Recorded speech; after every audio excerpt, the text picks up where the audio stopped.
students, good morning all of you. Welcome to the today's class. So students, this is our social class. In our social class we discuss a lot of information related to the lesson Globe, a model of the earth. So students, in our previous class we discussed about the latitudes. Lot of information we already understood regards to the latitude. Okay, so in this session or in this class we have to discussing about the longitudes. What? Longitudes. Okay, today's discussing topic is longitudes. Longitudes.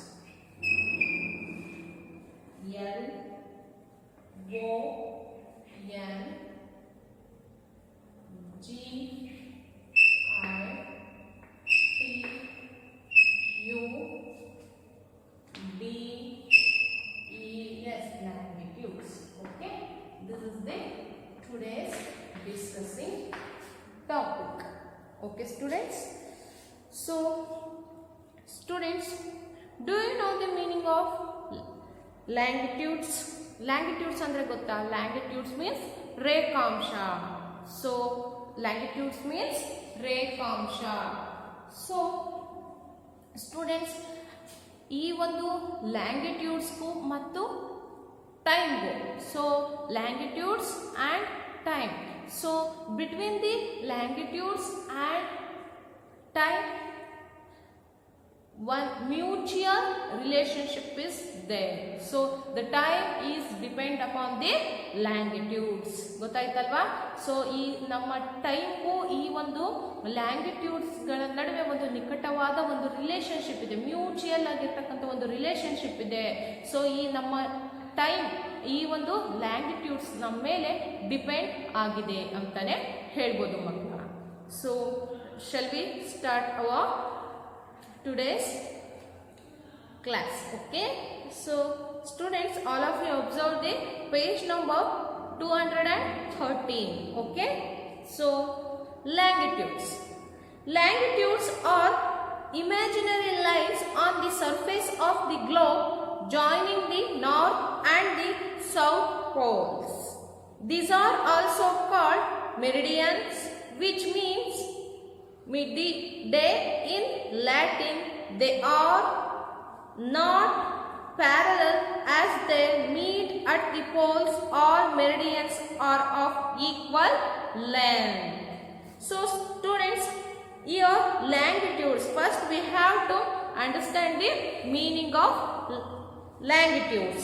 So longitudes are imaginary lines. ಇದು ಒಂದು ಕಾಲ್ಪನಿಕ ರೇಖೆಗಳು on the surface of the globe joining the north and the south poles. ಅಂದ್ರೆ ಭೂಮಿಯ ಮೇಲ್ಭಾಗದಲ್ಲಿ ಇರ್ತಕ್ಕಂಥ ಒಂದು ಕಾಲ್ಪನಿಕ ರೇಖೆಗಳು.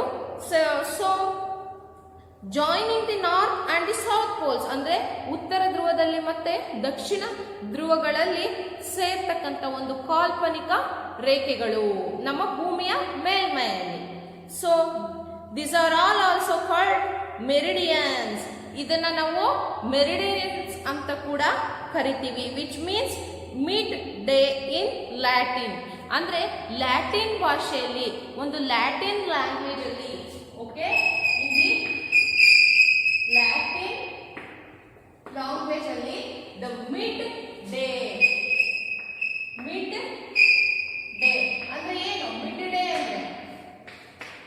ಅಂದ್ರೆ ಏನು? ಮಿಡ್ ಡೇ ಅಂದ್ರೆ ಮಧ್ಯಭಾಗದ ದಿನವನ್ನ ನಾವು ಮಿಡ್ ಡೇ ಅಂತೀವಿ. ಮಿಡ್ ಅಂದ್ರೆ ಮಧ್ಯ, ಡೇ ಅಂದ್ರೆ ದಿನ, ಮಧ್ಯದ ದಿನವನ್ನ ಅಂದ್ರೆ ಮಾರ್ನಿಂಗು ಮತ್ತೆ ಈವ್ನಿಂಗ್ ಅನ್ನ ಬಿಟ್ಬಿಟ್ಟು ಮಧ್ಯಭಾಗದಲ್ಲಿ ಇರ್ತಕ್ಕಂಥದ್ದನ್ನ we have to leave the morning time and we leave the evening time.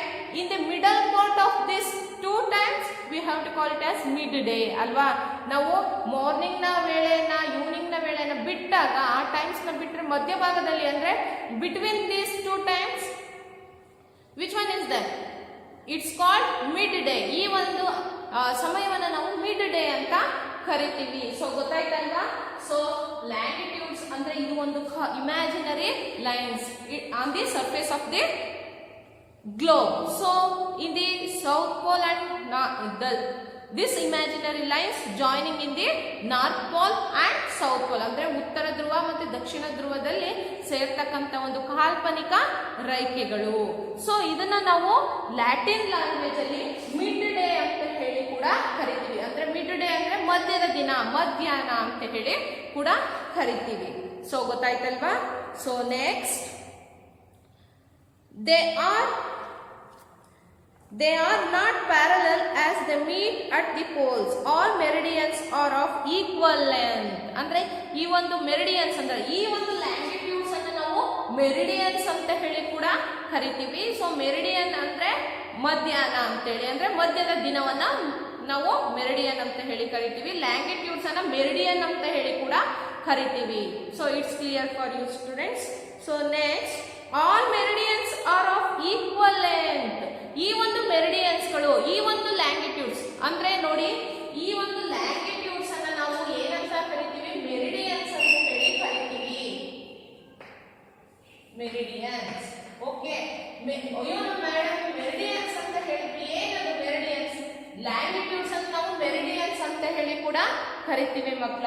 So meridians ಅಂದ್ರೆ, ಈ ಮೆರಿಡಿಯನ್ಸ್ ಅನ್ನೋದು ಇನ್ನ ಲ್ಯಾಟಿನ್ ಭಾಷೆಯಲ್ಲಿ, ಲ್ಯಾಟಿನ್ ಭಾಷೆಯ ಅರ್ಥ ಮಿಡ್ ಡೇ ಅಂತ. ಈ ಮೆರಿಡಿಯನ್ ಅನ್ನೋದು ಇದು ಒಂದು ಲ್ಯಾಟಿನ್ ವರ್ಡ್, ಇದರ ಅರ್ಥ ಮಿಡ್ ಡೇ. ಮಿಡ್ ಡೇ ಅಂದ್ರೆ ಮಧ್ಯಾಹ್ನ ಅಂತ ಹೇಳಿ, ಗೊತ್ತಾಯ್ತವಾ? ಮಧ್ಯದ ದಿನ. So students, all meridians are of equal length. Meridians ಅಂದ್ರೆ ಇಲ್ಲಿ ನಾನು ಫಸ್ಟ್ ಗೆ ಕ್ಲಿಯರ್ ಮಾಡಿದ್ದೀನಿ ನಿಮ್ಗೆ, ಲ್ಯಾಂಗಿಟ್ಯೂಡ್ಸ್ ಅಂತೇಳಿ ಅಂದ್ರೆ ರೇಖಾಂಶ. So all longitudes have equal length ಅಂದ್ರೆ ಅದರ ಒಂದು ಲೆಂತ್, ಅದರ ಒಂದು ಉದ್ದ ಒಂದೇ ಸಮನಾಗಿ ಇರುತ್ತೆ. No variations in the length. All longitudes, all meridians are equal. ಎಲ್ಲ ಒಂದು ಲ್ಯಾಂಗಿಟ್ಯೂಡ್ಸ್ಗಳು ಕೂಡ ಅಂದ್ರೆ ಮೆರಿಡಿಯನ್ಸ್ಗಳು ಕೂಡ ಅದರ ಒಂದು ಲೆಂತ್ ಒಂದೇ ಲೆವೆಲ್ ಇರುತ್ತೆ, ಈಕ್ವಲ್ ಇರುತ್ತೆ, ಸಮವಾಗಿ ಇರುತ್ತೆ. ಸೊ ಗೊತ್ತಾಯ್ತಲ್ವಾ ನಿಮ್ಗೆ? ಸೊ ನೆಕ್ಸ್ಟ್ ಸ್ಟೂಡೆಂಟ್ಸ್, ಇಲ್ಲಿ ನಿಮ್ಗೆ ಮೆರಿಡಿಯನ್ ಅಂತ ಹೇಳಿದ್ವಿ ಅಲ್ವಾ? ಸೊ ಇಲ್ಲಿ ನೋಡಿ, ಮೆರಿಡಿಯನ್ ಅಲ್ವಾ? ಮೆರಿಡಿಯನ್. ಈ ಮೆರಿಡಿಯನ್ ಅಲ್ಲಿ ಈ ಒಂದು ಮೆರಿಡಿಯನ್ ಅನ್ನೋ ಒಂದು ವರ್ಡ್ ಅನ್ನ just we have to differentiate. ಮೆರಿ ಅಂದ್ರೆ ಏನು? ಮಿಡ್ ಅಂತ, ಮಿಡಲ್ ಅಂತ, ಗೊತ್ತಾಯ್ತಲ್ವಾ? ಮಿಡ್ ಅಂತ ಅಂದ್ರೆ ಮಧ್ಯ. ಓಕೆ, ಅದನ್ನ ನಾನು ಈ ರೀತಿ ಬರ್ತೀನಿ. ಮೆರಿ ಅಂದ್ರೆ ಮಿಡಲ್ ಅಂತ. ಅದೇ ಇಲ್ಲಿ ಡಿಎನ್ ಅಂತ ಇದೆ ಅಲ್ವಾ? ಡಿಎನ್ ಅಂತ ಇದೆ ಅಲ್ವಾ ಮಕ್ಕಳ? ಸೊ ಡಿಎನ್ ಅಂತ ಹೇಳಿದ್ರೆ ಏನು? ಒನ್ ಡೇ ಅಂತ. ಸೊ ಗೊತ್ತಾಯ್ತಲ್ವಾ? ಇಲ್ಲಿ ಲ್ಯಾಟಿನ್ ಭಾಷೆಯಲ್ಲಿ ಇದನ್ನ ನಾವು ಮಿಡ್ ಡೇ ಅಂತ ಹೇಳ್ತೀವಲ್ಲ. ಮೆರಿ ಅಂದ್ರೆ ಮಿಡಲ್ ಅಂದ್ರೆ ಮಿಡ್ ಅಂತ ಹೇಳಿ. ಓಕೆ, ಅಂಡ್ ಡಿಎನ್ ಅಂತ ಹೇಳಿದ್ರೆ ಡೇ ಅಂತ ಅಂದ್ರೆ ಮಧ್ಯದ ದಿನ.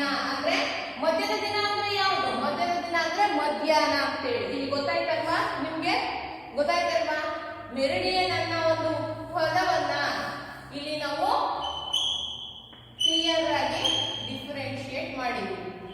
ಮೆರಿಡಿಯನ್ ಅಲ್ವಾ? ಸೊ ಇಲ್ಲಿ ನೋಡಿ, we have to differentiate like this ಅಲ್ವಾ? ಮೆರಿ ಅಂದ್ರೆ ಮಿಡ್ ಅಂತ ಅಂದ್ರೆ ಮಧ್ಯ ಅಂತ, ಪ್ಲಸ್ ವಾಟ್? ಡಿಎನ್. ಡಿಎನ್ ಅಂದ್ರೆ ಡೇ ಅಂತ. ಇದು ಲ್ಯಾಟಿನ್ ಭಾಷೆಯಲ್ಲಿ ಇದರ ಒಂದು ಡಿಫರೆನ್ಶಿಯೇಷನ್. ಮೆರಿಡಿಯನ್ ಅಂದ್ರೆ ನಿಮಗೆ ಗೊತ್ತಾಯ್ತಲ್ವಾ? ಮೆರಿ ಅಂದ್ರೆ ಮಧ್ಯ, ಡಿಎನ್ ಅಂದ್ರೆ ಹೇಳಿದ್ರೆ ಡೇ. ಇದು ಲ್ಯಾಟಿನ್ ಭಾಷೆಯಲ್ಲಿ. So all longitudes or meridians are have the equal length. ನಿಮ್ಗೆ ಇದಿಷ್ಟು ಕೂಡ ಅರ್ಥ ಆಗಿದೆ ಅಂತ ನಾನು ಅನ್ಕೊಂತೀನಿ ಲ್ಯಾಂಗಿಟ್ಯೂಡ್ಸ್ಗೆ ರಿಲೇಟೆಡ್ ಆಗಿ. ಸೊ ನೆಕ್ಸ್ಟ್, ಎಲ್ಲರೂ ಕೂಡ ಟೆಕ್ಸ್ಟ್ ಬುಕ್ ಅನ್ನ ಅಬ್ಸರ್ವ್ ಮಾಡಿ. All of you observe your text books. The longitudes running through the world Royal Observatory at Greenwich near London is marked 0 degree. It is called Greenwich Meridian or the Prime Meridian.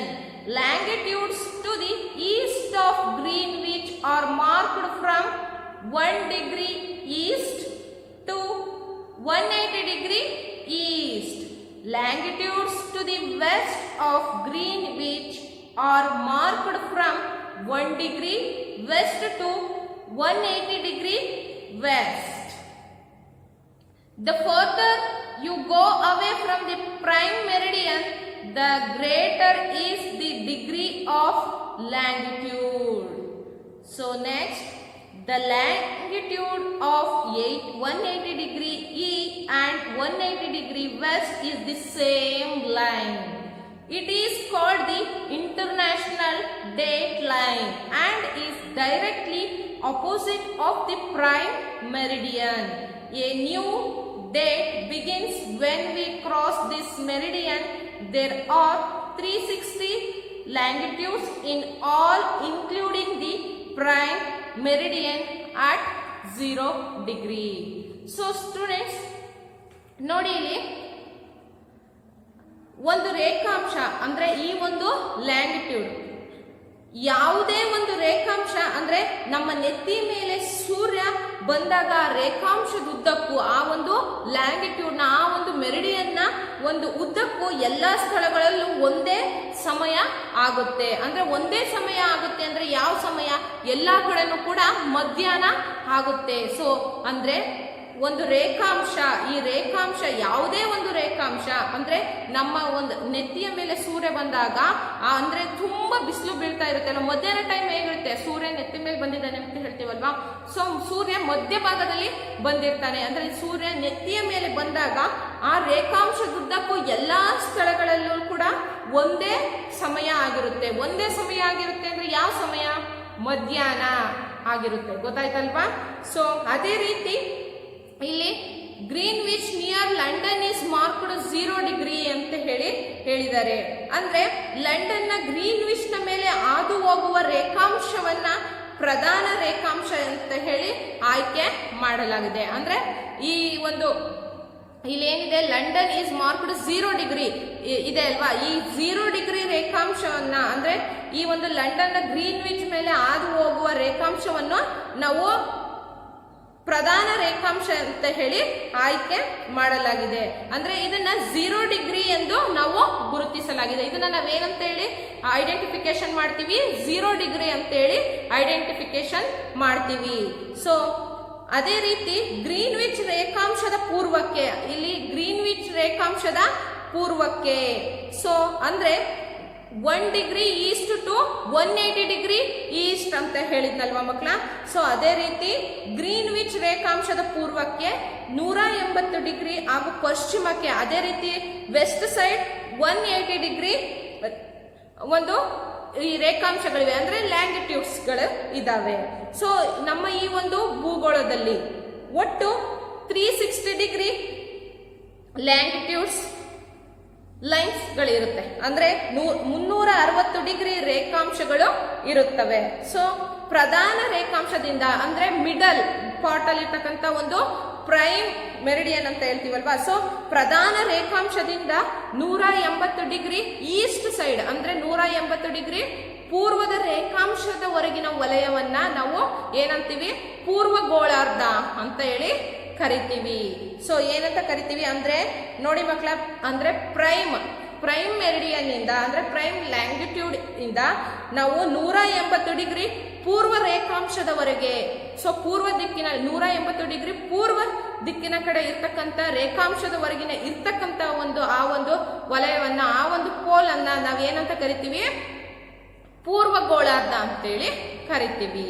So ಅದರ ವಿರುದ್ಧ ಭಾಗವನ್ನ ನಾವು ಪಶ್ಚಿಮ ಗೋಳಾರ್ಧ ಅಂತ ಹೇಳಿ ಕೂಡ ಕರಿತೀವಿ.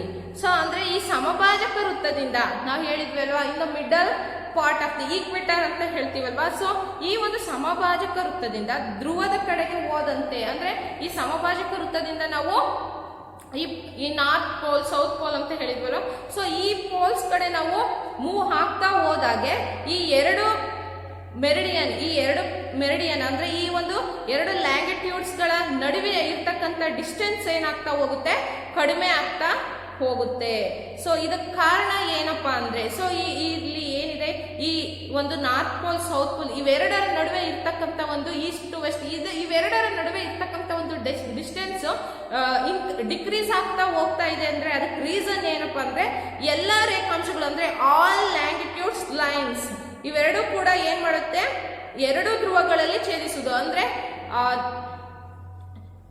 South pole ಮತ್ತು ನಾರ್ತ್ ಪೋಲ್ ಎರಡು ಕಡೆನೂ ಕೂಡ ಅಂದ್ರೆ ಇಲ್ಲಿ ಈಸ್ಟ್ ವೆಸ್ಟ್ ಎರಡು ದಿಕ್ಕುಗಳಲ್ಲೂ ಕೂಡ ಏನಾಗುತ್ತೆ, ಎರಡು ಧ್ರುವಗಳಲ್ಲಿ ಛೇದಿಸುವುದರಿಂದ ಇಲ್ಲಿ ನಾವು ಇವೆರಡರ ನಡುವಿನ ಡಿಸ್ಟೆನ್ಸ್ ಕಡಿಮೆ ಆಗ್ತಾ ಹೋಗುತ್ತೆ ಮಕ್ಕಳ. ಸೊ ಇದಿಷ್ಟು ಕೂಡ ಲ್ಯಾಂಗಿಟ್ಯೂಡ್ಸ್ಗೆ ಸಂಬಂಧಿಸಿದ್ದು. ಸೊ ಅದೇ ರೀತಿ ಈ ಒಂದು ಲ್ಯಾಂಗಿಟ್ಯೂಡ್ಸ್ ಮತ್ತೆ ಟೈಮ್ ಮತ್ತೆ ಲ್ಯಾಂಗಿಟ್ಯೂಡ್ಸ್ ಗಳ ನಡುವೆ ಒಂದು ರಿಲೇಶನ್ಶಿಪ್ ಇದೆ ಅಂತ ಹೇಳಿದೆ ಅಲ್ವಾ ನಿಮ್ಗೆ. ಸೊ ಯಾವ ರೀತಿ, ಸೊ ಅಂದ್ರೆ ಈ ಒಂದು ರೇಖಾಂಶ ಅಂದ್ರೆ ಲ್ಯಾಂಗಿಟ್ಯೂಡ್ಸ್, ಮೆರಿಡಿಯನ್ಸ್ ಮತ್ತೆ ಈ ಒಂದು ಟೈಮ್ ಇವೆರಡುಗಳ ನಡುವೆ ಒಂದು ಮ್ಯೂಚುವಲ್ ರಿಲೇಶನ್ಶಿಪ್ ಇದೆ. ಸೊ ಈ ಭೂಮಿ ತನ್ನ ಓನ್ ಎಕ್ಸ್ ಅಂದ್ರೆ ಈ ಭೂಮಿ ತನ್ನ ಅಕ್ಷದ ಸುತ್ತ ತಿರುಗುತ್ತದೆ. ಭೂಮಿ it's rotate around its own Axis ಅಲ್ವಾ. ಭೂಮಿ ತನ್ನ ಅಕ್ಷದ ಸುತ್ತ ಸುತ್ತುತ್ತೆ. ಹಾಗೆ ಅದೇ ರೀತಿ ಒಂದು ಸುತ್ತನ್ನು ಪೂರ್ಣಗೊಳಿಸಲು ಅಂದ್ರೆ ಭೂಮಿ ಒಂದು ರೌಂಡ್ ಅನ್ನ ಕಂಪ್ಲೀಟ್ ಮಾಡಬೇಕು ಅಂದ್ರೆ ಇಟ್ಸ್ ಟೇಕ್ 24 hours ಅಲ್ವಾ. ಅಂದ್ರೆ ಇದು 24 ಗಂಟೆಗಳ ಸಮಯವನ್ನ ತೆಗೆದುಕೊಳ್ಳುತ್ತೆ. ಅಂದ್ರೆ 360 ಡಿಗ್ರಿ ರೇಖಾಂಶಗಳನ್ನ ಪೂರ್ಣಗೊಳಿಸಲು ಅಂದ್ರೆ ಏನು, 360 ಡಿಗ್ರಿ ಅಂದ್ರೆ ಈ 360 ಡಿಗ್ರಿ ರೇಖಾಂಶಗಳನ್ನ ಸುತ್ತಿ ಅದರ ಒಂದು ರೌಂಡ್ ಅನ್ನ ಕಂಪ್ಲೀಟ್ ಮಾಡಬೇಕು ಅಂತ ಹೇಳಿದ್ರೆ ಇದೇನ್ ಮಾಡುತ್ತೆ, ಇಟ್ಸ್ ಟೇಕ್ 24 hours ಅಂದ್ರೆ ಈ 24 ಗಂಟೆಗಳ ಸಮಯ ಬೇಕು. ಅಂದ್ರೆ 360 ಡಿಗ್ರಿ ಲ್ಯಾಂಗಿಟ್ಯೂಡ್ಸ್ ಅನ್ನ ರೊಟೇಟ್ ಮಾಡೋದನ್ನ ಕಂಪ್ಲೀಟ್ ಮಾಡಬೇಕು ಅಂದ್ರೆ it's take 24 hours. It's clear for you. Next ಅಂದ್ರೆ ಅದೇ ರೀತಿ 360 ಡಿಗ್ರಿ ಲ್ಯಾಂಗಿಟ್ಯೂಡ್ಸ್ ಅಂದ್ರೆ ಈ 360 ಡಿಗ್ರಿ ರೇಖಾಂಶಗಳನ್ನ ರೌಂಡ್ ಹಾಕ್ಬಿಟ್ಟು ರೌಂಡ್ ಅನ್ನ ಅಂದ್ರೆ ಅದರ ಒಂದು ಸುತ್ತನ್ನ ರೊಟೇಟ್ ಅನ್ನ ಕಂಪ್ಲೀಟ್ ಮಾಡಬೇಕು ಅಂತ ಹೇಳಿದ್ರೆ ಇಟ್ಸ್ ಟೇಕ್ 24 hours ಅಂದ್ರೆ 24 ಗಂಟೆಗಳು ಬೇಕು. ಸೊ ಅದೇ ರೀತಿ ಒಂದು ರೇಖಾಂಶದಿಂದ ಮತ್ತೊಂದು ರೇಖಾಂಶಕ್ಕೆ ಅಂದ್ರೆ one longitude to another longitude ಅಂದ್ರೆ ಒಂದು ರೇಖಾಂಶದಿಂದ ಇನ್ನೊಂದು ರೇಖಾಂಶಕ್ಕೆ, ಒಂದು ಮೆರಿಡಿಯನ್ ಇಂದ ಇನ್ನೊಂದು ಮೆರಿಡಿಯನ್ಗೆ, ರೇಖಾಂಶದಿಂದ ಮತ್ತೊಂದು ರೇಖಾಂಶಕ್ಕೆ ಇರುವ ವೇಳೆಯ ವ್ಯತ್ಯಾಸ 4 ನಿಮಿಷ. ಅಂದ್ರೆ ಒಂದು ಇಲ್ಲಿರ್ತಕ್ಕಂಥ ಒಂದು ಇಲ್ಲಿ ಈ ತರ ಇದೆ ಅಲ್ವಾ. ಸೊ ಇಲ್ಲಿರ್ತಕ್ಕಂಥ ಒಂದು ರೇಖಾಂಶದಿಂದ ಇನ್ನೊಂದು ರೇಖಾಂಶಕ್ಕೆ ಇರ್ತಕ್ಕಂಥ ಒಂದು ಡಿಸ್ಟೆನ್ಸ್ ಎಷ್ಟಿದೆ, 4 ಅಲ್ವಾ ಮಕ್ಕಳ, 4 ನಿಮಿಷ, 4 minutes ಅಲ್ವಾ. ಇಲ್ಲಿಂದ ಇಲ್ಲಿಗೆ ಒಂದು ಲ್ಯಾಂಗಿಟ್ಯೂಡ್ ಇಂದ ಇನ್ನೊಂದು ಲ್ಯಾಂಗಿಟ್ಯೂಡ್ ನ ನಡುವೆ ಇರ್ತಕ್ಕಂಥ ಒಂದು ಡಿಸ್ಟೆನ್ಸ್ 4 ನಿಮಿಷ, 4 minutes. ಗೊತ್ತಾಯ್ತಾ, 4 minutes ಡಿಸ್ಟೆನ್ಸ್ ಇರುತ್ತೆ, 4 minutes ಡಿಸ್ಟೆನ್ಸ್ ಇರುತ್ತೆ. ಸೊ ಪ್ರತಿ 15 ನಿಮಿಷಗಳಿಗೆ ಪ್ರತಿ 15 ರೇಖಾಂಶಗಳಿಗೆ 1 ಗಂಟೆ ಅಥವಾ 60 ನಿಮಿಷಗಳಾಗುತ್ತದೆ. ಸೊ ಅಂದ್ರೆ ಈ 360 ಲ್ಯಾಂಗಿಟ್ಯೂಡ್ಸ್ ಅಂತ ಹೇಳಿದ್ವಲ್ವಾ. ಸೊ ಈ ಒಂದು ಲ್ಯಾಂಗಿಟ್ಯೂಡ್ ಇಂದ ಈ ಒಂದು ಲ್ಯಾಂಗಿಟ್ಯೂಡ್ಗೆ 4 minutes ಇದೆ. ಸೊ ಅದೇ ರೀತಿ ಈ ಒಂದು ಎಲ್ಲ ರೇಖಾಂಶಗಳು ಅಂದ್ರೆ ಎಲ್ಲ ರೇಖಾಂಶಗಳಿಗೆ ಅಂತ ಹೇಳಿದ್ರೆ ಪ್ರತಿ 15 ರೇಖಾಂಶಗಳಿಗೆ, ಸೊ ಈ 360ರಲ್ಲಿ ಪ್ರತಿ 15 ರೇಖಾಂಶಗಳಿಗೆ ಎಷ್ಟು ಟೈಮ್ ಬೇಕಾಗ್ತಾ ಹೋಗುತ್ತೆ, 1 ಗಂಟೆ, 1 hour. It's take 1 hour. ಗೊತ್ತಾಯ್ತಲ್ವಾ. ಸೊ ನೋಡಿ ಮಕ್ಕಳ, ಇಲ್ಲಿ ಹೇಳ್ತಾ ಇದ್ದೀನಿ, ಒಂದು ಲ್ಯಾಂಗಿಟ್ಯೂಡ್ ಇಂದ ಇನ್ನೊಂದು ಲ್ಯಾಂಗಿಟ್ಯೂಡ್ಗೆ 4 minutes ಅಂದ್ರೆ 4 ನಿಮಿಷಗಳ ಅಂತರ ಇರುತ್ತೆ. ಸೊ ಅದೇ ರೀತಿ ಈ 15 ಲ್ಯಾಂಗಿಟ್ಯೂಡ್ಗಳಿಗೆ 15 ರೇಖಾಂಶಗಳಿಗೆ ಎಷ್ಟಾಗುತ್ತೆ, 1 hour ಆಗುತ್ತೆ. ಒಂದು 15 ರೇಖಾಂಶಗಳ ಒಂದು ಸುತ್ತನ ಕಂಪ್ಲೀಟ್ ಮಾಡಬೇಕು ಅಂದ್ರೆ ಎಷ್ಟಾಗುತ್ತೆ, 1 ತಾಸು ಆಗುತ್ತೆ. ಗೊತ್ತಾಯ್ತಲ್ವಾ. ಸೊ ಇಲ್ಲಿ ನೀವು ಇಲ್ಲೇ ಕ್ಯಾಲ್ಕುಲೇಟ್ ಮಾಡ್ಕೋಬಹುದು. ಇಲ್ಲಿ 1ರಿಂದ 1ಕ್ಕೆ ಎಷ್ಟಿದೆ ಅಂದ್ರೆ 4 ಇದೆ. ಅದೇ ರೀತಿ 4 ನಿಮಿಷ ಅಂದ್ರೆ 15 ಲ್ಯಾಂಗಿಟ್ಯೂಡ್ಸ್ಗೆ ಎಷ್ಟಾಗುತ್ತೆ, 1 hour ಆಗುತ್ತೆ. ಸೊ ಅದೇ ರೀತಿ 15 ರೇಖಾಂಶಗಳಿಗೆ 1 ಗಂಟೆ ಆಗ್ತಾ ಹೋಗುತ್ತೆ. ಅಥವಾ 1 ಗಂಟೆ ಅಂದ್ರೆ 1 hour ಅಂದ್ರೆ ಎಷ್ಟು, 60 ಮಿನಿಟ್ಸ್ ಅಲ್ವಾ, 60 ನಿಮಿಷಗಳು, 60 ನಿಮಿಷ ಬೇಕಾಗುತ್ತೆ. ಅಂದ್ರೆ ಇಲ್ಲಿ ಹೇಳಿದ್ರೆ ಅಲ್ವಾ, ಒಂದರಿಂದ ಒಂದಕ್ಕೆ 4 ಮಿನಿಟ್ಸ್ ಅಂತ ಹೇಳಿದ್ರೆ 15 ಲ್ಯಾಂಗಿಟ್ಯೂಡ್ಸ್ಗೆ ಎಷ್ಟು ಬೇಕು? 15 ಲ್ಯಾಂಗಿಟ್ಯೂಡ್ಸ್ಗೆ 1 ಅವರ್. 1 ಅವರ್ ಅಂದ್ರೆ 60 ಮಿನಿಟ್ಸ್. ಗೊತ್ತಾಯ್ತಲ್ವಾ? ಸೊ ನೆಕ್ಸ್ಟ್ ಯಾವ ರೀತಿ ಅನ್ನೋದನ್ನ ನಾನು ಇಲ್ಲಿ ನಿಮ್ಗೆ ಕ್ಯಾಲ್ಕುಲೇಟ್ ಮಾಡಿ ತೋರಿಸ್ತೀನಿ. ಸೊ ಇದಿಷ್ಟು ನಿಮ್ಗೆ ಅರ್ಥ ಆಯ್ತು ಅಂತ ಹೇಳಿ ನಾನು ಅನ್ಕೊಂತೀನಿ. ಸೊ ಯಾವ ರೀತಿ ಈ ಟೈಮ್ ತಗೊಳುತ್ತೆ ಅಂತ ಹೇಳಿದ್ರೆ ನೋಡಿ, ಇಲ್ಲಿ 360 ಇಂಟು 4 ಅಲ್ವಾ? 360 ಇಂಟು 4 ಎಷ್ಟಾಯ್ತು? 1440. ಸೊ ಇಟ್ಸ್ ಡಿವೈಡೆಡ್ ಬೈ 60 ಅಂದ್ರೆ 60 ಮಿನಿಟ್ಸ್ ಇಂದ ನಾವು ಡಿವೈಡ್ ಮಾಡಿದಾಗ ನಮಗೆ ಎಷ್ಟು ಸಿಗುತ್ತೆ? 24. ಅಂದ್ರೆ ಒಂದು 24 ಗಂಟೆ ಅಂದ್ರೆ ಒಂದು ದಿನ ಅಲ್ವಾ? ಒಂದು ದಿನಕ್ಕೆ 24 ಅವರ್ಸ್ ಅಲ್ವಾ? ಸೊ ಈ ರೀತಿ ನಮ್ಮ ಲ್ಯಾಂಗಿಟ್ಯೂಡ್ಸ್ ಮತ್ತೆ ಟೈಮ್ ನಡುವೆ ಮ್ಯೂಚುಯಲ್ ಆಗಿರ್ತಕ್ಕಂಥ ರಿಲೇಶನ್ಶಿಪ್ ಇದೆ. ಸೊ ನಮ್ಮ ಟೈಮ್ ಡಿಪೆಂಡ್ ಆಗಿರೋದು ಯಾವುದರ ಮೇಲೆ? ಈ ಒಂದು ಲ್ಯಾಂಗಿಟ್ಯೂಡ್ಸ್ ನ ಮೇಲೆ. ಸೊ ಗೊತ್ತಾಯ್ತಲ್ವಾ ಮಕ್ಕಳ? ಸೊ ಒಂದು ಲ್ಯಾಂಗಿಟ್ಯೂಡ್ ಇಂದ ಇನ್ನೊಂದು ಲ್ಯಾಂಗಿಟ್ಯೂಡ್ಗೆ 4 ಮಿನಿಟ್ಸ್ ನ ಒಂದು ಡಿಸ್ಟೆನ್ಸ್ ಇರುತ್ತೆ. ಸೊ ಗೊತ್ತಾಯ್ತಲ್ವಾ? ಅದೇ ರೀತಿ 15 ಲ್ಯಾಂಗಿಟ್ಯೂಡ್ಸ್ಗೆ ಎಷ್ಟಾಗುತ್ತೆ? ನಮಗೆ 1 ಅವರ್ ಆಗುತ್ತೆ. 1 ಅವರ್ ಅಂದ್ರೆ 60 ಮಿನಿಟ್ಸ್ ಅಂದ್ರೆ 360 ಇಂಟು 4 ಅಂದ್ರೆ 4 ಮಿನಿಟ್ಸ್. 360 ಲ್ಯಾಂಗಿಟ್ಯೂಡ್ಸ್ ನ ನಡುವೆ ಎಷ್ಟು ಡಿಫರೆನ್ಸ್ ಇರುತ್ತೆ? 4 ಮಿನಿಟ್ಸ್. ಅಂದ್ರೆ ಎಷ್ಟಾಯ್ತು? 1440 ಆಯ್ತು. ಅಂದ್ರೆ ಡಿವೈಡೆಡ್ ಬೈ 60. ಡಿವೈಡೆಡ್ ಬೈ 60 ಅಂದ್ರೆ ಇಲ್ಲೇನು 60 ಮಿನಿಟ್ಸ್ ಅಂತ ಹೇಳಿ. 60 ಮಿನಿಟ್ಸ್ ಅಂದ್ರೆ ಎಷ್ಟು? 1 ಅವರ್ ಅಲ್ವಾ? ಸೊ ಈ 1440 ಡಿವೈಡೆಡ್ ಬೈ 60 ನ ಇಂದ ಮಾಡಿದ್ರೆ ನಾವು we got the hours per day hour ಅಲ್ವಾ? ಎಷ್ಟಾಗುತ್ತೆ? 24 ಅವರ್ಸ್. ಗೊತ್ತಾಯ್ತಲ್ವಾ? ನನಗೆ 24 ಗಂಟೆ ಸಮಯ ಬೇಕಾಗುತ್ತೆ. ಇದಿಷ್ಟನ್ನು ಕೂಡ ಯಾವುದಕ್ಕೆ ಸಂಬಂಧಪಟ್ಟಿದ್ದು? ನಮ್ಮ ಲ್ಯಾಂಗಿಟ್ಯೂಡ್ಸ್ಗೆ ರಿಲೇಟೆಡ್ ಆಗಿರ್ತಕ್ಕಂಥದ್ದು. ಸೊ ಇದಿಷ್ಟು ಕೂಡ ನಿಮಗೆ ಕ್ಲಾರಿಫೈ ಆಗಿದೆ ಅಂತ ಹೇಳಿ ನಾನು ಅನ್ಕೊಂತೀನಿ. ಅದೇ ರೀತಿ ನಾವು ಗ್ರೀನ್ವಿಚ್ ನಿಂದ ಅಂದ್ರೆ ಗ್ರೀನ್ವಿಚ್ ನಿಂದ ನಾವು ಪಶ್ಚಿಮದಿಂದ ಪೂರ್ವದ ಕಡೆ, ಈ ವೆಸ್ಟ್ ಇಂದ ಈಸ್ಟ್ ಕಡೆಗೆ ನಾವು ಮೂವ್ ಆಗ್ತಾ ಹೋದಾಗೆ ನಮ್ಮ ಈ ಒಂದು ಟೈಮ್ ಏನಾಗ್ತಾ ಹೋಗುತ್ತೆ? ಹೆಚ್ಚಿಗೆ ಆಗ್ತಾ ಹೋಗುತ್ತೆ. ಏನಾಗ್ತಾ ಹೋಗುತ್ತೆ ಮಕ್ಕಳ? ಹೆಚ್ಚಾಗ್ತಾ ಹೋಗುತ್ತೆ. ಅಂದ್ರೆ ಈ ವೆಸ್ಟ್ ಇಂದ ಈಸ್ಟ್ ಕಡೆಗೆ ನಾವು ಮೂವ್ ಆಗ್ತಾ ಹೋದಾಗೆ ಅಂದ್ರೆ ನಾವು ಮೂವ್ ಆಗ್ತಾ ಹೋದಾಗೆ ಅಲ್ಲ, ಈ ಒಂದು ನಮ್ಮ ಲ್ಯಾಂಗಿಟ್ಯೂಡ್ಸ್ ಮೂವ್ ಆಗ್ತಾ ಹೋದಾಗೆ ಈ ಒಂದು ಟೈಮು ಇನ್ಕ್ರೀಸ್ ಆಗ್ತಾ ಹೋಗುತ್ತೆ. ಇದಿಷ್ಟು ಕೂಡ ನಮ್ಮ ಲ್ಯಾಂಗಿಟ್ಯೂಡ್ಸ್ಗೆ ಸಂಬಂಧಪಟ್ಟಿದ್ದು. ಸೊ ಗೊತ್ತಾಯ್ತಲ್ವಾ? It's clear for you. Okay, so remaining part of this lesson we discuss in our next class. Thank you.